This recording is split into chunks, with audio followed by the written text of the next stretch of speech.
Educational creativity চ্যানেলে সকলকে স্বাগত। প্রাথমিক শিক্ষক নিয়োগ হওয়ার 1 বছর পর চাকরি বাতিল। লেটার আসে বাড়িতে, যথারীতি চাকরি বাতিল হয়।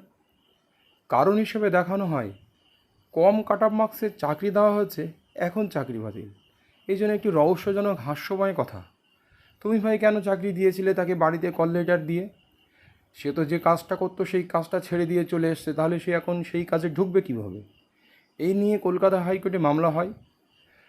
মামলার ফলাফল কী হয় শুনুন বিস্তারিত হাইকোর্টের আইনজীবী আলিয়া হোসেন আলমগীর স্যারের নিকট থেকে। পিটিশনের পক্ষে না বিপক্ষে বা পিটিশনের পক্ষে কী রায় এসছে সেটাই আমরা দেখব, কারণ এটা একটি হাস্যকর বিষয়। শুনুন বিস্তারিত।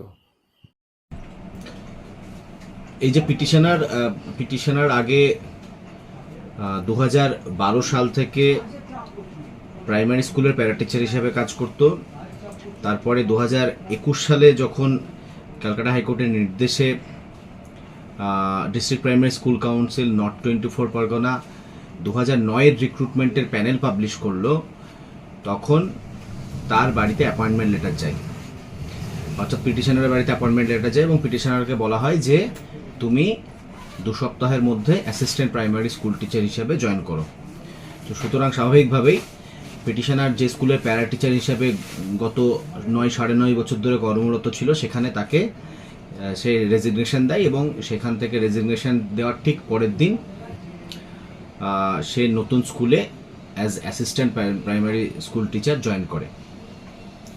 কিন্তু তারপরে সে মোটামুটি 1 বছর চাকরিও করে পিটিশনার, এবং চাকরি করার পরে তার হায়ার স্কেল অফ পে হয়। সম্ভবত সেটা 2022 সালে সেপ্টেম্বর মাসের 2 তারিখের নোটিফিকেশানে, যে সে যেহেতু ডিএলএড করা ক্যান্ডিডেট আগে থেকে, তাহলে তার জন্য তাকে he is entitled to get the higher scale of pay, সেই মর্মে তার হায়ার স্কেল অফ পে হয়। কিন্তু অদ্ভুতভাবে তার 6 দিনের মাথায় তাকে সার্ভিস টার্মিনেশনের নোটিশ ধরানো হয় যে তোমার অ্যাপয়েন্টমেন্ট লেটার যেটা ডিপিএসসি নর্থ 24 পরগনা ইস্যু করেছিল সেটাকে উইথড্র করা হচ্ছে।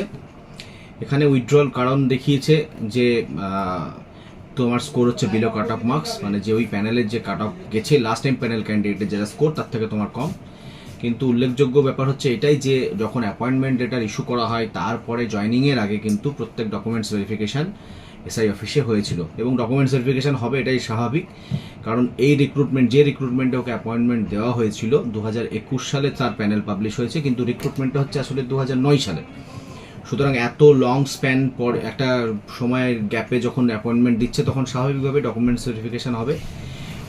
এবং মজার কথা, মানে মজার নয় সরি, দুঃখের কথা হচ্ছে এটাই যে তাকে এই চাকরিটা জয়েন করার জন্য তাকে প্যারা টিচার হিসেবে যে চাকরিটা সেটা ছেড়ে আসতে হয়েছিল।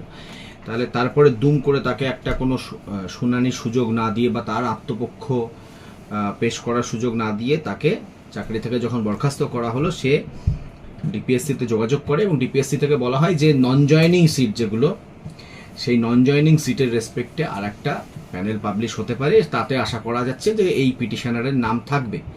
কিন্তু নন জয়নিং সিটের যে তালিকা এবং তার রেসপেক্টে যারা যারা সেই জায়গায় অ্যাকোমোডেট হতে চলেছে তাদের মধ্যেও এই পিটিশনারের নাম ছিল না, যেটা 2024 সালে মানে এই বছরই মে বা জুন মাসে সম্ভবত পাবলিশ হয়েছে। তো তারপরে সে প্যারা টিচার হিসেবে পুনরায় আগের স্কুলে ফিরে যেতে চেয়ে আবেদন করে। এটা একটা কিন্তু মানে একদম এক্সেপশনাল ঘটনা একটা এরকম, কারণ সে এমনটা নয় যে কোনো প্যানেলটা কোনো ওয়েবসাইট পাবলিকেশন হয়েছিল, এমন কিন্তু নয়। প্যানেল শুধুমাত্র ডিপিএসসির যেটা নোটিশ বোর্ড সেখানে ঝোলানো হয়েছিল, এবং স্বাভাবিকভাবেই ঝোলানোর পরে যেমনটা হয় টানাটানি শুরু হয়, এবং প্যানেল খুব বেশি হলে 1 দিন থেকে 2 দিন সেখানে এক্সিস্ট করেছিল।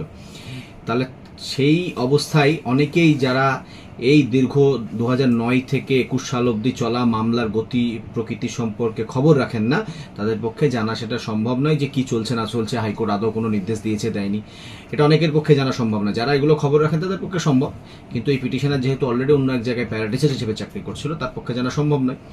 সুতরাং তার বাড়িতে যখন অ্যাপয়েন্টমেন্ট লেটারটা এলো তখন তার পক্ষে সেটা খুবই বিশ্বাস করা সম্ভব, কারণ সে রিটেন কোয়ালিফাই করেছিল এবং ইন্টারভিউ দিয়েছিল। কিন্তু তারপরে দুম করে তার চাকরিটা চলে যাওয়ার ফলে হঠাৎ কি হলো, সে আগের একটা চাকরি ছেড়ে এসেছিল, এখন আজকের দিনে দাঁড়িয়ে এই চাকরিটাও চলে গেল। তো একজন ব্যক্তি যার বয়স প্রায় 42 বছর, এরকম ব্যক্তি যার ফ্যামিলি আছে, সে হঠাৎ করে জবলেস হয়ে গেল অথচ তার কোনো ভুল নেই।